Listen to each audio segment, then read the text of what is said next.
Hola, muy buenas tardes, doctor. Buenas tardes, ¿Cómo? Jonathan. ¿Cómo está? ¿Me escucha? Muy bien, le escucho muy bien. Doctor, muchas gracias por regalarnos este tiempo. Estamos con transmisión en Facebook, perdón. Por ahí tenemos audiencia y bueno, la grabación va a quedar disponible para las personas que quieran ingresar posteriormente. Doctor, pues es una charla o más bien, sí, una conversación. Ahí yo voy a estar interviniendo un par de momentos, doctor, para conversar y que conozcan aquello que usted trabaja como profesor de nuestro posgrado y que conozcan qué es lo que usted hace en nuestra facultad, eh, si alguna estudiante podría postular o presentar algún proyecto relacionado con lo que usted desarrolla. Entonces, pues vamos a iniciar esa conversación, doctor. Para Muy ello bien. me permito recordarle al auditorio qué estamos haciendo el día de hoy.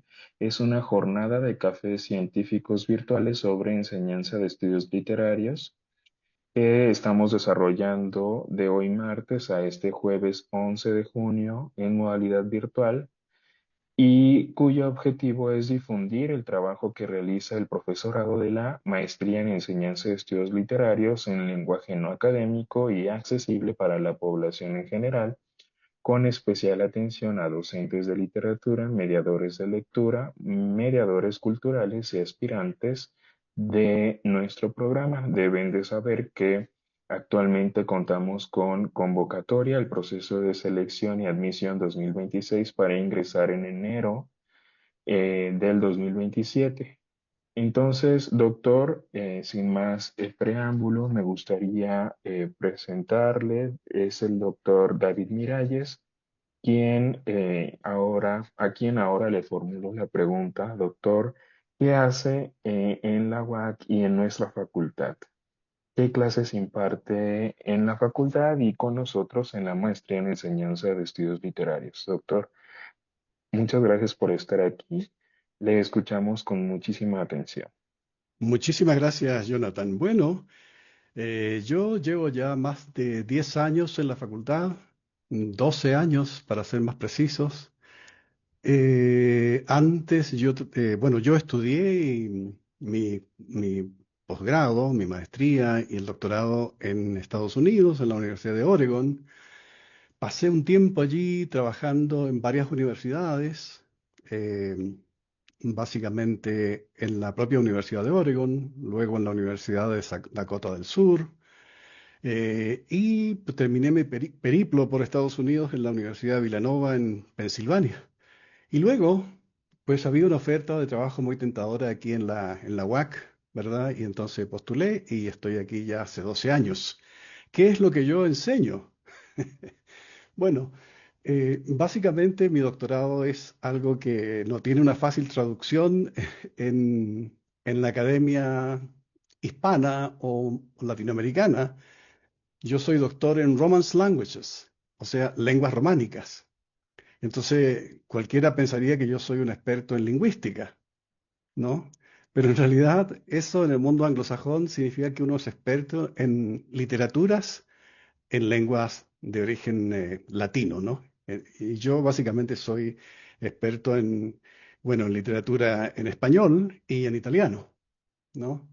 Entonces, pero yo llegando a México, por necesidades, digamos, de la facultad, me convertí en el profesor de literatura latinoamericana. O sea, soy lo que acá se conoce como un latinoamericanista, lo que significa que no enseño literatura mexicana, porque esa es una especialidad acá, ¿no? O sea, los que enseñan literatura mexicana, pues de algún modo se apartan de lo que sería literatura latinoamericana, ¿no? Mañosamente, por lo demás. Pero bueno, eso significa que yo básicamente enseño literatura del siglo XIX, del siglo XX y del XXI, eh, de el cono sur de Latinoamérica, básicamente literatura argentina, uruguaya, chilena. y por ahí un poco de repente peruana también, ¿no? Pero básicamente el cono sur, porque esa fue mi especialidad en el doctorado realmente. Pero dicho eso, yo también he dado que yo soy autor, soy escritor, tengo obra publicada, ¿verdad? Y yo llegué a México en realidad por el lanzamiento de un libro mío. Entonces eso hace que de pronto me asignen clases también de escritura creativa.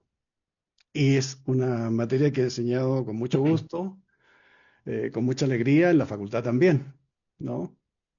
Eh, y por ahí también, de pronto, sobre todo en la licenciatura en español, he dado clases de literatura europea, ¿no? Y literatura moderna, que de algún modo también se conectan con uno de mis intereses, ¿no? Básicamente eso es lo que yo enseño en la facultad. En nuestra maestría, ¿verdad? Ujú. He enseñado también algunos cursos de literatura creativa. Hace un tiempo atrás enseñé una clase de poesía, ¿no? Desde el punto de vista de los elementos de la creatividad, ¿no? De cómo enseñar creatividad, básicamente porque nuestros estudiantes son profesores, la mayoría, y el grado que obtienen en la maestría es básicamente un grado pedagógico también, ¿no? De enseñanza de los estudios literarios, ¿no? Y el último curso que he dado también fue un curso de escritura creativa, ¿no? Eh, Básicamente en este caso de narrativa, ¿no? Eso es a grandes rasgos lo que yo de alguna manera aporto en la facultad, ¿no? No sé si Wow, eso doctor. responde un poco a la Sí, pregunta. claro, claro. Claro, doctor. Sí, no es como tal una entrevista, sino más bien como una conversación. Una Sí, sí, conversación de introducción para que las personas que nos están escuchando por aquí empiecen a conocer e interesarse sobre las experiencias que han tenido cada uno, cada una de las profesoras en nuestro posgrado. Previamente escuchábamos a doctora Esther, después a doctor claro. Enims, se acaban de retirar. Y bueno, ahora estamos escuchándole a usted. Ahí tenemos audiencia en Facebook. Y Perfecto. bueno, también conocer de dónde viene usted, profesor, y qué experiencias ha tenido, como qué tipo de materias imparte en nuestra facultad, cuáles son las materias que imparte en el posgrado, en la maestría en enseñanza de estudios literarios. Es importante para que nuestras personas que hoy nos escuchan, pues obtengan un panorama más amplio de en qué lugar estarían en caso de animarse por presentar, por postularse para ingresar con nosotros. Claro. Doctor, y el día de hoy usted propuso una conversación acerca de literatura y viajes, literatura de viajes, ¿verdad? Sí, sí, sí. Entonces, usted tiene micrófono abierto, yo puedo apoyarle. Si quiere presentar alguna diapositiva, pues ahí puede compartirla sin ninguna complicación. Pero sí, doctor, digamos que tiene micrófono abierto para que comencemos este Claro café que de sí, esta con todo tarde. gusto. Bueno, no tengo imágenes, ¿verdad? Claro, no Porque se preocupe. básicamente esta es una introducción a un tema Claro. vastísimo y muy antiguo que es la literatura de viajes, ¿no? Eh, es una de mis preocupaciones dentro del estudio de este tipo de literatura, que es una literatura un poco extraña porque tiene un grado de ambigüedad en el sentido de que cabalga con otros géneros, ¿no?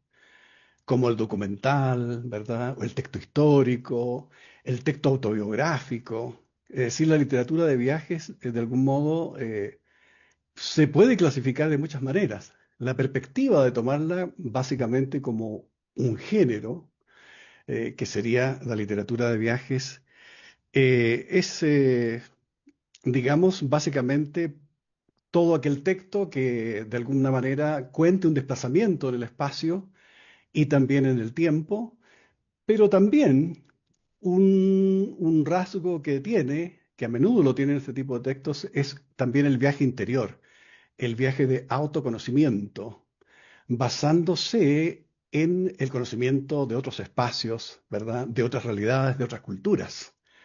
Entonces, como tal, es un género muy sugestivo, ¿no? Yo lo encuentro muy apasionante.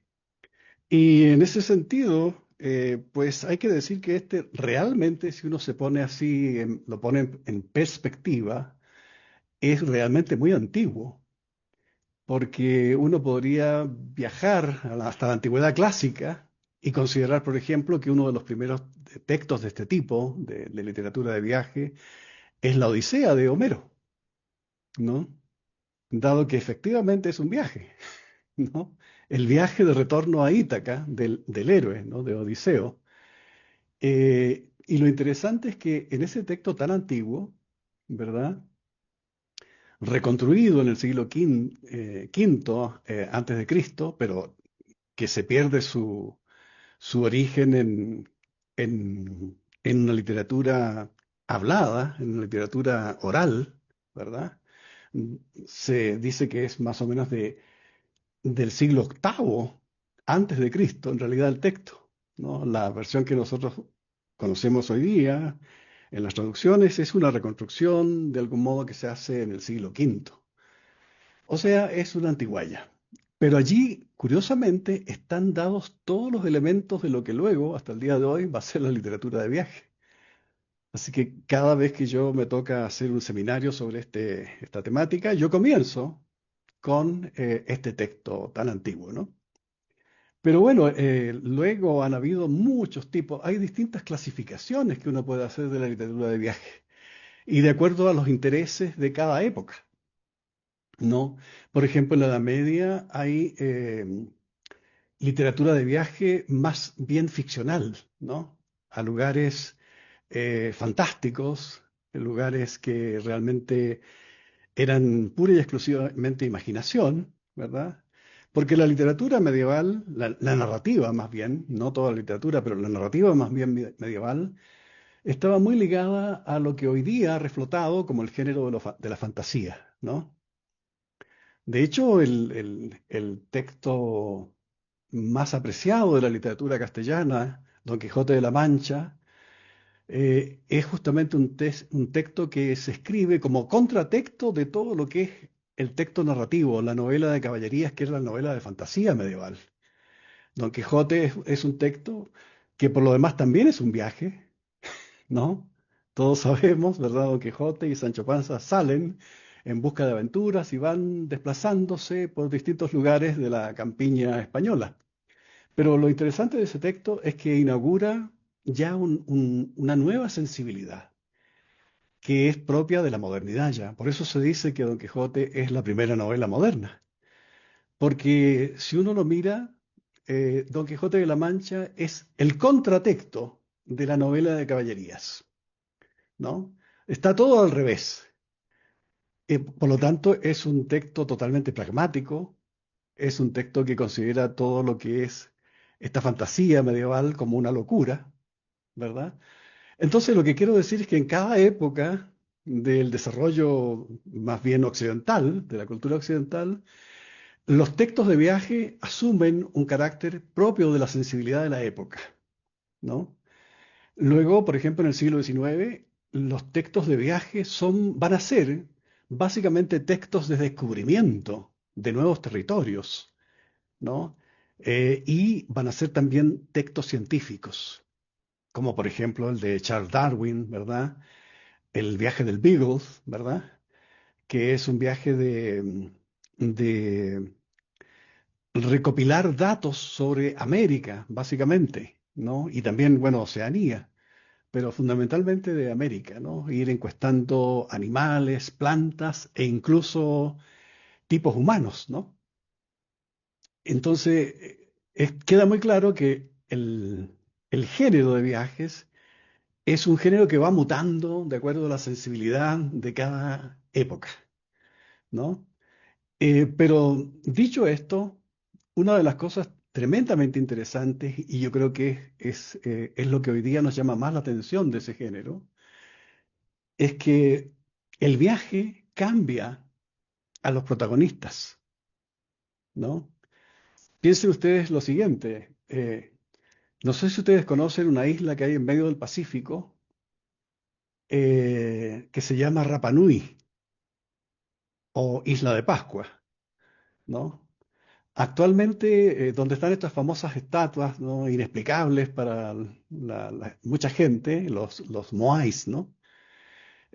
Bueno, actualmente esa es una isla que pertenece jurisdiccionalmente a mi país, a Chile, porque pues en algún momento llegaron ahí algunos marinos chilenos y la reclamaron, ¿verdad? Que así se hacía antes, el que llegaba primero se agenciaba un territorio, aunque allí hubiera gente, ¿no? El colonialismo, ¿no? Entonces, pero yo me acuerdo de esto por lo siguiente, porque poca gente sabe lo que significa el idioma de los nativos de la isla, lo que significa Rapa Nui. Rapa Nui significa el centro del mundo, ¿no? Bueno, ustedes comprenderán que los pascuenses, como se les suele llamar hoy día, o rapanuyes, vivían en medio del Océano Pacífico, que es inmenso, y por lo tanto, pues no conocían otra cosa que su pequeña isla. Entonces, ellos pensaban, eh, y no los podemos culpar por eso, que el centro del universo era su isla, ¿no? Entonces, hoy día nos podemos reír de eso, pero ¿yo por qué lo cito? Porque las personas que no viajan, las personas que están siempre en su lugar de origen, tienen esa sensación, como los Rapanujis, ¿no? O sea, creen que todo el mundo es básicamente como su lugar de origen. Cuando tenemos la oportunidad de salir de nuestro lugar de origen, ¿verdad? Emprendemos un viaje, inmediatamente este viaje va afectando nuestra sensibilidad, nuestro conocimiento. Nosotros creemos en un principio que es nuestro conocimiento del exterior, pero ese conocimiento del exterior también nos va transformando. Y la literatura que a mí más me interesa dentro de este tipo de género, de la literatura de viaje, es justamente este tipo de literatura que provoca un cambio en el narrador, ¿no? Bueno, porque esa es otra característica formal que tiene el texto de viaje, que a menudo el narrador está en primera persona y va contando lo que a él le pasa. Él es el que está viajando. Son raros los textos de viaje que están en tercera persona, ¿no? Normalmente es una primera persona que es la protagonista, además, del viaje, ¿no? Eh, los textos canónicos, por decirlo de alguna manera, aparte del que ya nombré, del de Odiseo de Ulises, cuya protagonista es Ulises, ¿verdad? El héroe, que inicia esta vuelta a su isla y que por, digamos, enemistad de los dioses, básicamente de Poseidón, no le permite llegar a su isla. Es el único héroe que demora una cantidad inmensa de años en poder volver, ¿no? Pero al mismo tiempo va conociendo distintos otros lugares dentro de lo que es este viaje de retorno, ¿no? Y ese conocimiento al mismo tiempo lo va modificando, lo va cambiando, ¿no? Cuando él llega a Ítaca, a su isla, ya no es el mismo. Parte siendo uno quien derrotó exitosamente, por fin, después de 10 años de sitio, a Troya, ¿verdad? Con el famoso caballo, que es invención de él, siendo al principio un héroe victorioso, luego llega, después de todo este periplo, cambiado. Otro texto canónico que yo siempre doy a leer en esto son los viajes de Marco Polo, ¿no? Ya hacia el final de la Edad Media, en la época del Renacimiento, ¿verdad? También es muy interesante este texto, por las mismas razones que ya he enumerado, pero básicamente porque es un viaje, bueno, a China, ¿no? Y cuando este texto sale a la luz, hay que decir que no lo escribió el protagonista, no lo escribió Marco Polo, sino que un amigo de él, a quien conoce en prisión, estando preso, luego de su vuelta, por problemas básicamente políticos, ¿verdad? Es encarcelado, Marco Polo, y en prisión él le cuenta este viaje que él había hecho con un tío y su padre a la China, ¿no? un territorio tremendamente distante de su Italia original. Eh, entonces, pero cuando aparece el texto y se publica, la mayor parte de las cosas que allí se narran fueron leídas por los europeos de la época como fantasías, ¿no? Se tomó como un libro de fantasías, de mentiras, básicamente, ¿no? Nada de lo que él contaba en el texto a los europeos de la época le parecían reales, ¿no? Porque hay una serie de cosas allí, por ejemplo, de las que uno se le viene a la mente inmediatamente acordándose del texto. Por ejemplo, Marco Polo dice que los chinos, eh, para calentar, para cocinar, usaban unas piedras negras que se prendían, ¿no? De ahí le llegaba una chispa y la piedra pues daba una llama muy poderosa y entonces los europeos de la época pensaban que eso eran puras invenciones, o sea, ¿cómo es posible que una piedra dé lumbre y además llama, ¿no? Era porque los europeos de la época no conocían el petróleo, ¿verdad? No conocían la hulla, que es el carbón de piedra, que es un subproducto de los lugares donde hay petróleo, ¿no? Es una piedra aceitosa, ¿verdad? Que luego va a ser posteriormente, después de muchos años en el siglo XIX, va a ser muy famosa en Europa porque va a ser el combustible de los primeros motores, ¿no? De los motores a vapor, que se alimentaban con la piedra esta, con el carbón de piedra llamado así, ¿no? Pero en ese tiempo que se publica el libro, nadie conocía esto y le parecía fantasía. Otra cosa que le impugnaban a Marco Polo y lo acusaban de mentiroso era que él decía en su relato que había viajado a China, ¿verdad? Que había estado permanecido en China muchos años, incluso como ayudante del gobernador de China, y todo el mundo sabía que los chinos habían construido una gran muralla, pero en el libro esa muralla no se menciona en ninguna parte. Por lo tanto decían, son puras mentiras las que dice este autor, porque pues si fue a China, ¿cómo es que no vio la muralla? ¿No? Y eso servía para descalificarlo, ¿no?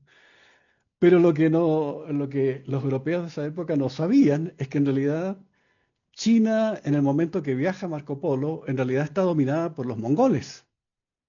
De hecho, él, con el que estaba a cargo del gobierno de lo que era China en ese entonces, no era un chino, era un mongol, era el Gran Khan.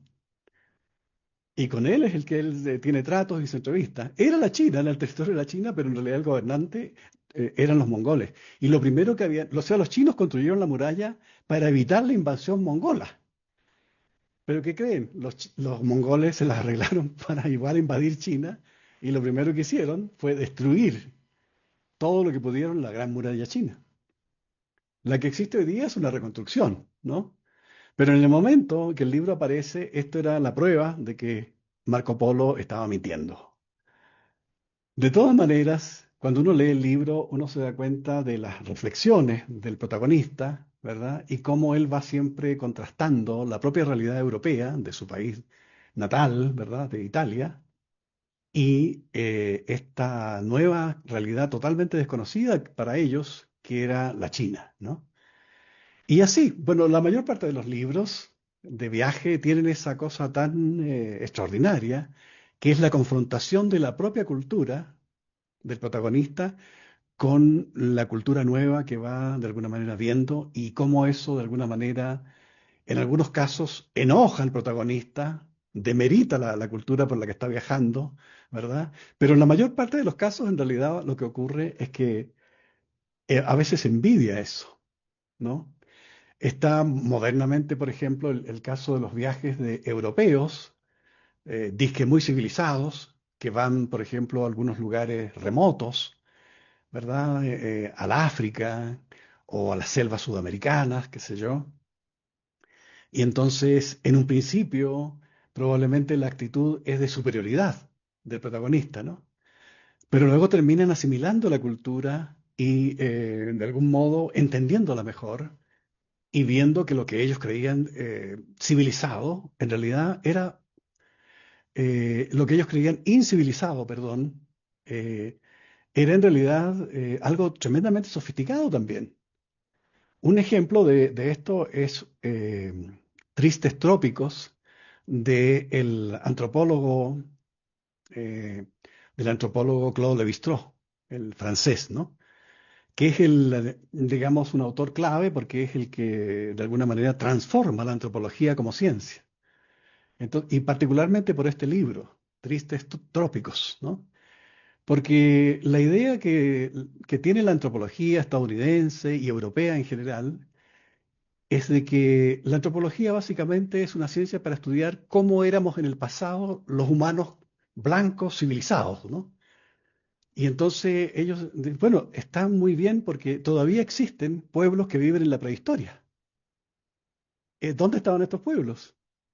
Que eran como una foto del pasado remoto, supuestamente, de la humanidad civilizada. Pues en África, ¿verdad? Y en América. Básicamente en el Amazonas, ¿no? Entonces el viaje de Claude Lévi-Strauss es, en un principio, ir a investigar cómo es que los hombres vivían en la época prehistórica. ¿Por qué? Porque habían hombres que supuestamente estaban viviendo en la prehistoria.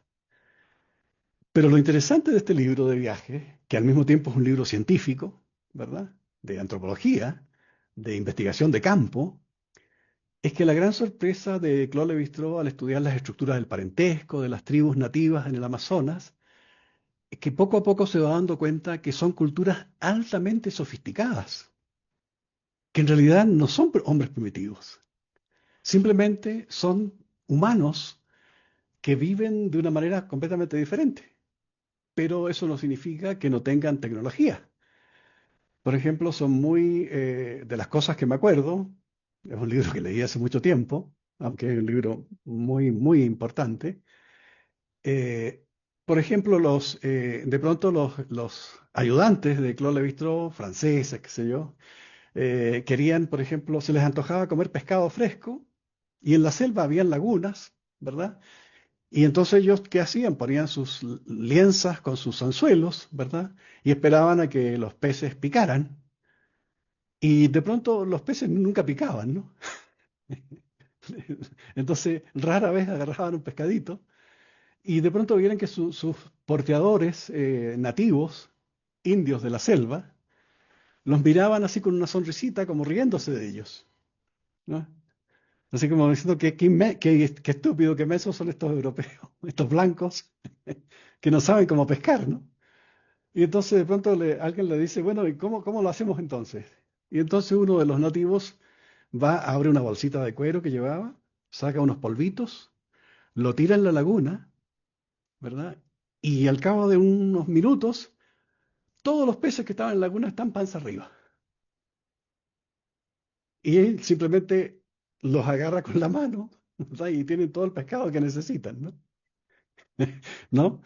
Entonces, tenían una tecnología extremadamente sofisticada, una tecnología química, ¿no? O sea, en vez de la lienza, un medio mecánico para atrapar los peces, en realidad habían descubierto que generación por generación se había transmitido quizás ese conocimiento, alguna sustancia que obtenían de alguna planta probablemente, que producía un efecto narcótico en los pececillos y de esa manera los atrapaban. Y así, está lleno de ejemplos de la sofisticada tecnología que los nativos usaban. Otra es, por ejemplo, que a ellos los atormentaban los mosquitos, a los blancos, ¿no? En la selva. Y esos mosquitos en realidad pueden hacerte mucho, mucho daño. Pueden de hecho matarte. Y entonces ellos vean que ellos con ropa y todo sufrían con los mosquitos, ¿verdad? Y veían que sus partidadores indígenas andaban todos en cueros y ningún mosquito se les acercaba. Entonces, al principio pensaba, bueno, que habrán desarrollado alguna cosa en su cuerpo para que los mosquitos no los muerdan. Pero luego se dieron cuenta que ellos sí se untaban con una sustancia que también obtendrían de algún vegetal, ¿no? Tenían su propio repelente, muy efectivo, contra los mosquitos. Y así nos podríamos entretener muchísimo, ¿verdad? Pero la conclusión de lo interesante del libro es que en realidad Claude Lévi-Strauss desbanca la teoría de la antropología anterior a él. Por eso es que hay un antes y un después en los estudios de Claude Lévi-Strauss. Hoy día los antropólogos ya no tienen esa mirada digamos, eurocéntrica, de ser los civilizados y creer que existe gente viviendo en la prehistoria. Los indígenas o africanos o del lugar que sea, no son hombres primitivos, son hombres tan inteligentes, con la misma capacidad cerebral que cualquier europeo. De hecho, hay una frase que me acuerdo más o menos textualmente en el libro de Claude Lévi-Strauss, que dice que estudiando la estructura de la sociedad de estas aldeas, llegó a la conclusión de que eran tan sofisticadas en su estructura como la corte del rey Luis XV de Francia, ¿no? Entonces, bueno, ahí tenemos un caso de un tipo de texto de viaje que tiene el subgénero de texto científico, ¿no? Es una investigación científica, pero al mismo tiempo de un viaje, y un viaje hacia el conocimiento también, ¿no? O sea, Claude Lévi-Strauss ha hecho que luego, pues, la ciencia antropológica ya no se estudie de la misma manera y que se tenga una visión completamente diferente de lo que es el ser humano, ¿no? Así es más o menos en general los textos, ¿no? Son de muy variado tipo, pero todos tienen ese componente, ¿no? De la transformación, ¿no? De un sujeto que se transforma y al mismo tiempo la lectura de esos textos también es transformadora, ¿no? Porque yo, por ejemplo, antes de leer a Claude Lévi-Strauss, yo sí en mi cabeza estaba la teoría de la antropología, de que habían gente que vivía como primitivos actualmente, ¿no? Ya que leí este libro, pues se me quitó esa idea de la cabeza completamente, ¿no? Entonces, bueno, y esos son algunos ejemplos nada más, ¿no? Eh, lo otro que a mí me parece interesante de este tipo de literatura y que yo siempre invito a las personas a convertirse en lectores de este subgénero, porque básicamente este es un género narrativo, ¿no? Eh, es de alguna manera la idea de que es un tipo, un subgénero que no ha merecido la atención que tienen otros géneros, ¿no? Uno cuando piensa en la literatura, básicamente a uno se le vienen a la cabeza dos géneros, que es la novela y la poesía. Eso es la literatura. Pero lo interesante de estas, digamos, apreciaciones de la literatura como un género mucho más amplio, es que uno de pronto va descubriendo que la literatura comercialmente puede ser la novela, por ejemplo, ¿no? La novela da mucho rédito, la novela es lo que se edita, lo que se vende, y los autores que nosotros celebramos son generalmente novelistas. Y en segundo lugar vienen los poetas. Pero resulta que hay una enorme cantidad de escritores que nunca han querido escribir novelas, pudiendo haberlas escrito, porque son grandes narradores también, ¿verdad? Y han preferido explorar este otro tipo de géneros no tan notorios, no tan aplaudidos, como que van más bajita la mano, como en las sombras, ¿verdad? Pero que son tremendamente interesantes. Y la razón de esto, básicamente, yo creo, es porque se privilegia muchísimo lo que es la ficción, ¿no? La ficción es el género que de alguna manera vende más, ¿no? Porque el texto de viaje, si bien es cierto que es un texto narrativo con todas las virtudes que puede tener la mejor novela, y a veces mucho más interesante que una novela, es un texto que está ligado a la realidad. De una u otra manera se liga a la realidad, ¿no? Eh, Aunque sea una realidad mediata, como en el caso, por ejemplo, del texto de la Odisea, ¿no? En que nosotros no tenemos certeza inmediatamente histórica de lo que se está contando allí haya ocurrido o no, ¿no? Pero los lugares donde esto ocurre y el hecho de que sea la vuelta de uno de los héroes de Troya, ¿verdad? Lo liga a la realidad, aunque sea en forma mediata, ¿no? Puede que todo el resto se lo haya inventado Homero, se lo haya sacado de la manga, pero lo que es indesmentible es que es un texto que está en una geografía reconocible, ¿verdad? Que, que es el mar que rodea a Grecia y que desemboca en la península de Anatolia, donde luego por los azares del destino y de la ciencia, efectivamente se descubrieron las ruinas de Troya. Porque durante muchos, muchos siglos se pensó que Troya no era más que una cosa literaria, ¿no? Hasta que el famoso alemán Schliemann, con su obsesión que tenía él, era un gran lector de Homero, y él creía que Troya sí había existido, ¿no? Y entonces empieza a explorar hasta que da con la idea de que Troya tiene que haber estado en esta parte de lo que hoy día es Turquía, ¿no? En la península de Anatolia antigua, ¿no? Que era un lugar hasta que los griegos habían explorado y dominado, ¿no? Y que él se pone a excavar y descubre justamente la ciudad de Troya, ¿no? Como un hecho histórico. Entonces, quiero decir con esto que el texto digamos, de viaje, aunque no tenga un vínculo inmediato con la realidad, pues sí lo tiene en forma mediata, ¿no? Eh, y entonces eso básicamente es el interés que este tipo de literatura tiene. No sé si alguien tiene alguna inquietud sobre esto, alguna pregunta, ¿verdad? Porque este es un resumen muy apretado de lo que es el género, ¿no? Claro. Doctor, fíjese que ahorita estoy pensando en varias cosas acerca de lo que nos presenta. Fíjese que por ahí la doctora Esther y el doctor Enix, quienes estaban conversando hace un rato, ellos Sí, hablaban de literaturas y de escrituras, digamos, mm, situadas en un contexto muy cercano o en la realidad cercana, en la ya, actualidad, por así decirlo. Pero fíjese que, digamos, ellos por un lado. Por otro lado, usted nos está hablando de literaturas que sí abordan como aspectos históricos, pero son igual de importantes porque nos permiten comprender, desde luego, eh, por qué o cómo ocurría, digamos, la realidad en esos instantes. Entonces, fíjese el contraste, eh, digamos, de los intereses y de los enfoques y de los propios conocimientos de los profesores con los que contamos.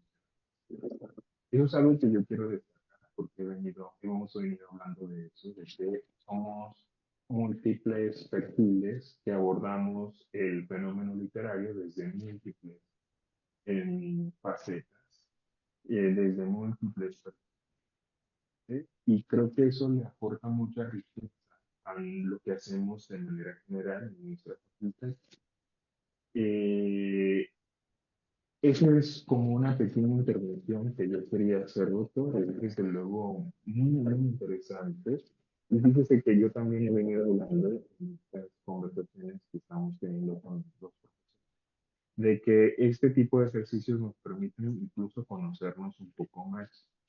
Yo, en particular, esta actividad me está permitiendo conocerle un poco más a usted y saber que puedo consultar y que puedo acudir con usted en caso de que haya un aspecto relacionado con estas temáticas que usted trabaja. Y quisiera consultarle, doctor, si además, bueno, esta literatura de viajes que nos presenta y que resume, que sintetiza en esta charla, breve charla, además de esta literatura de viajes, trabaja otras líneas de investigación vinculadas sobre las cuales o sí, a usted le gustaría dirigir o trabajar con algún estudiante que se interese por eso. sí, bueno, en general, esta es una de las líneas que a mí me interesa, ¿verdad? Debo decir que esta es una línea que a mí me ha interesado desde hace mucho tiempo. He sido un gran lector de este tipo de literatura de viajes, pero por necesidades también académicas, yo me he tenido que esforzar en otros ámbitos también, ¿no? Dado que justamente este tipo de literatura no tiene mucha cabida. Es decir, si uno mira los programas universitarios, ¿verdad? rara vez uno va a encontrar un curso que esté dedicado a este tipo de literatura, como uno tampoco encuentra fácilmente un curso que esté dedicado, por ejemplo, a la literatura de ciencia ficción, a la literatura del género negro, ¿verdad? Las novelas de detectives, porque durante mucho tiempo estos fueron considerados de algún modo una literatura ancilar, paralela, no de la misma importancia. Entonces yo, evidentemente, dentro de mi especialidad he trabajado muchísimo lo que es la literatura latinoamericana del Cono Sur, ¿no? Sobre todo la poesía del Cono Sur. Esa es, de hecho, mi especialidad. Mi tesis doctoral es sobre un análisis de la poesía surgida en los gobiernos dictatoriales de Argentina y Chile, ¿no?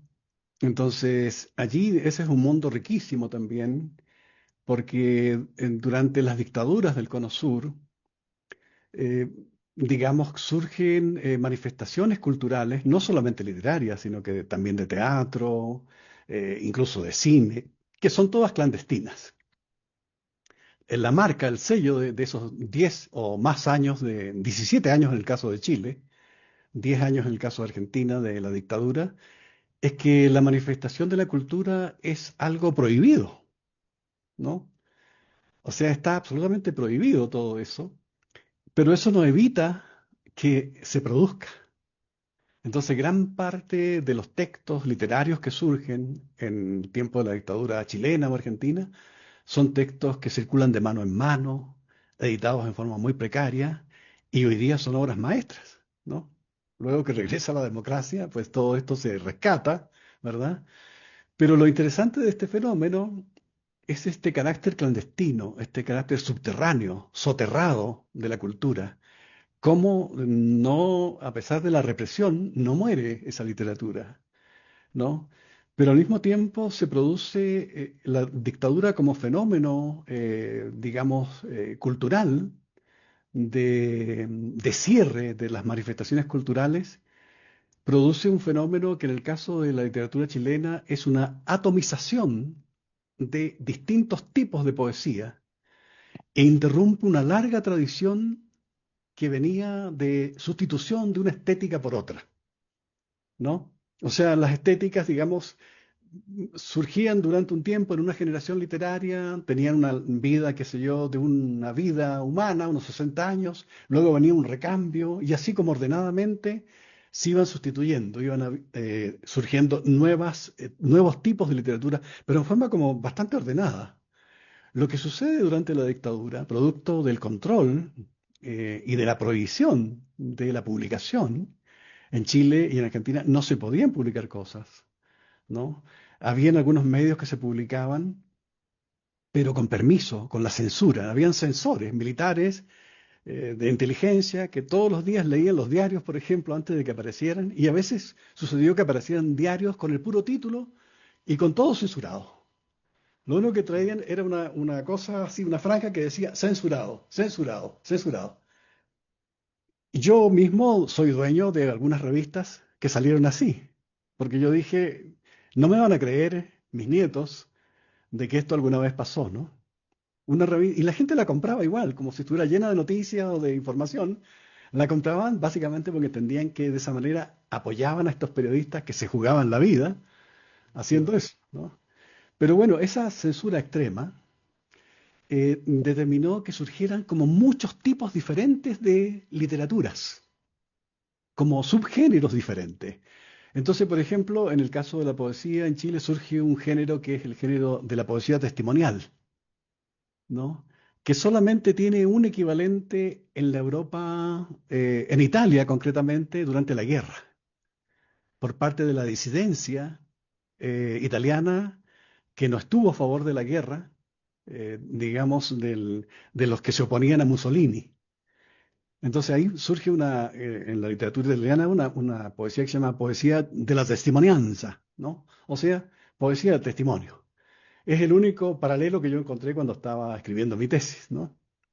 Y esa poesía, muchos de los autores de esos libros clandestinos fueron ejecutados, murieron, ¿no?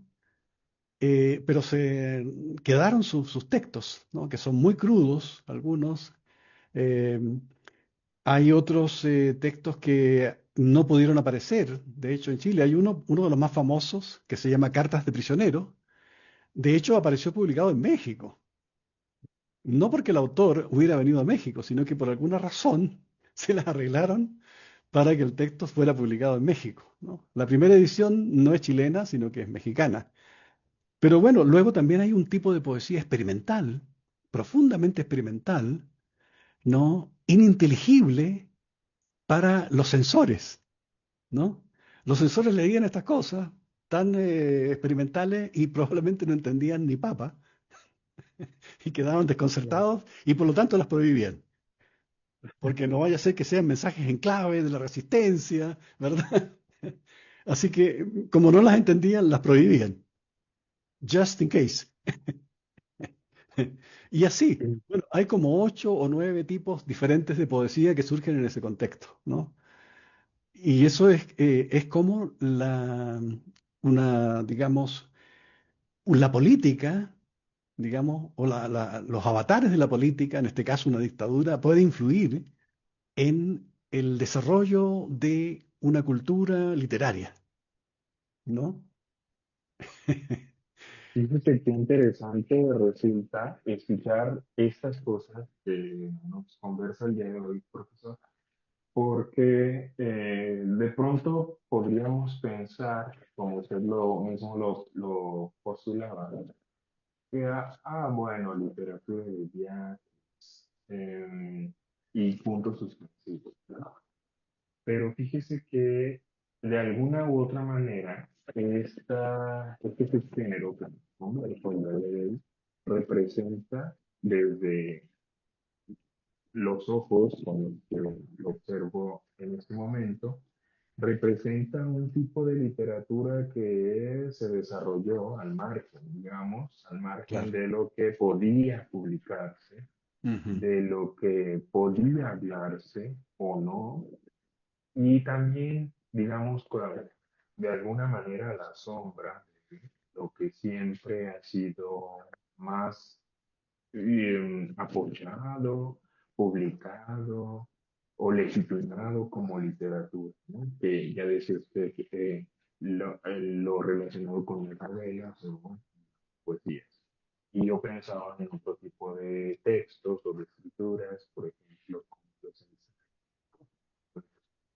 ensayos, que de pronto quedan relegados o a la sombra, digamos, de estas dos grandes figuras, como son la novela y de manera Eh, entonces, son textos, son escrituras, son literaturas, como usted dice, situadas en un contexto histórico y que estudiarlas nos permite, según lo que puedo ver, nos permite comprender ese contexto histórico, nos permite comprender esa realidad de ese momento, desde luego. Y culturalmente me parece que ahí está como el foco, el enfoque, conocer sobre estos subgéneros, conocer sobre esta literatura, nos permite profundizar en aquellos conocimientos culturales em, que explican, digamos, de alguna manera la realidad o la historia de los países en donde se han desarrollado. Entonces, creo que, fíjese, fíjese, qué bonito y qué rico, entonces, representaría estudiar este tipo de textos, porque justamente por eso que trato de explicar y que usted mismo ya explicaba hace un momento, eh, estamos ya transitando hacia la parte final de esta conversación, de esta Ujú. presentación, y yo creo que seguramente habrá por ahí audiencia que se interesará por venir y por venir a escucharle y por tener alguna clase con usted y por aprender más al respecto de este tipo de trabajos. Y ya la pregunta con la que vamos a estar cerrando es, a partir de su propia experiencia, a partir de sus propias líneas de investigación y de trabajo, y también de lo que usted conoce, también como sé que fue coordinador en algún momento, hace algunos años también de este programa, y aquí de toda su experiencia como profesor y coordinador. ¿Por qué algo, o por qué elegir la maestría en enseñanza de estudios literarios?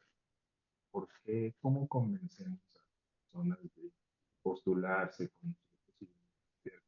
No Bueno, solamente la maestría, ay, perdón, no sí, sí, solamente la maestría, profesor, sino también la licenciatura en estudios literarios, ¿no? claro, Y vamos promocionando porque somos personas que trabajamos en esos dos programas y en otros también de nuestra facultad. claro. Bueno, yo pienso que nuestra maestría tiene una característica muy especial que no creo que muchas maestrías en literatura tengan, que es justamente este énfasis en la formación de maestros, ¿no? De profesores.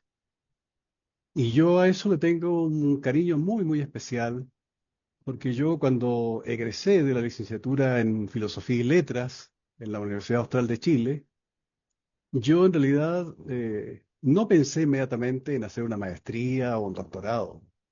Yo de hecho trabajé 10 años como profesor de enseñanza media, de prepa y enseñanza media, antes de ir a Estados Unidos a hacer la maestría.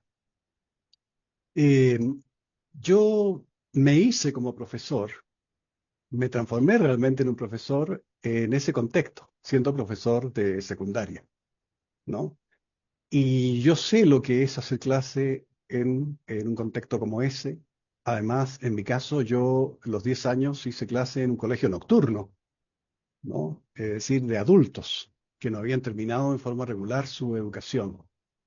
Entonces yo le tengo mucho cariño y mucha simpatía a los maestros de secundaria, ¿no? Y básicamente nuestra maestría se enfoca muchísimo en formar, en el caso concreto de la literatura, de cómo enseñarla, pero en maestros, ¿no? Y dado que yo tengo esa experiencia, que digo para mí fue muy formativa, ¿verdad?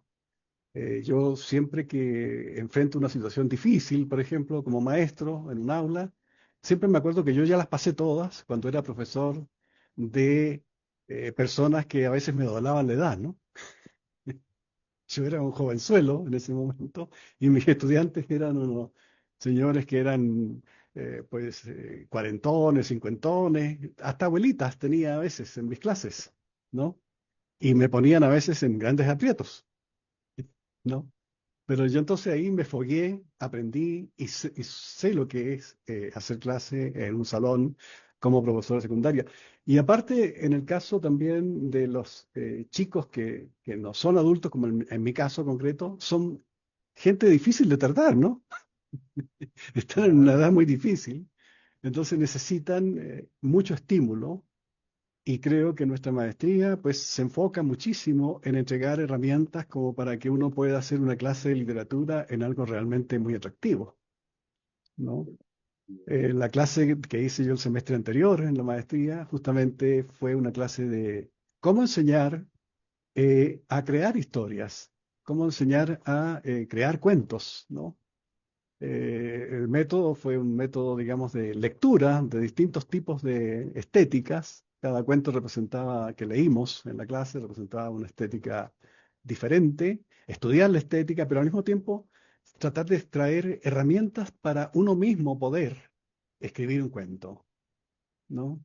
Y yo creo que fue exitosa porque el resultado final de los estudiantes de la maestría es que todos escribieron un relato, a veces un relato autobiográfico, pero un relato al fin, ¿verdad? Basándose un poco en esta cosa, porque el principio era, si tú como profesor eres capaz de escribir un relato, entonces vas a poder enseñar a escribirlo también, porque vas a usar de algún modo las herramientas que se te han entregado para que tú eh, escribas un relato, o sea, que lo practiques y luego no seas como esos profesores que mandan a hacer cosas a los estudiantes que ellos nunca han hecho, lo cual no es una buena idea en realidad.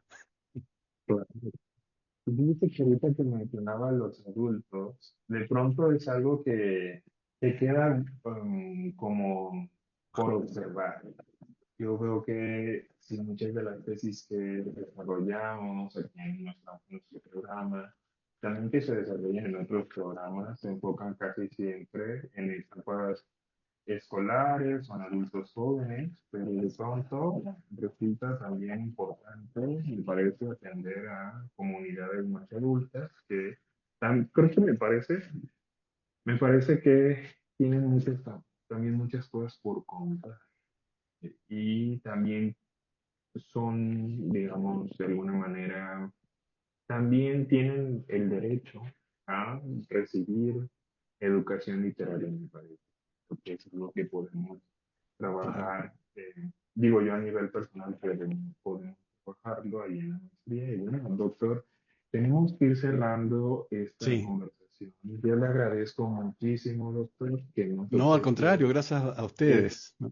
esta hora para conversar acerca de su trabajo, de su perspectiva acerca de la maestría y también a la vez invitar a las personas que hoy nos escuchan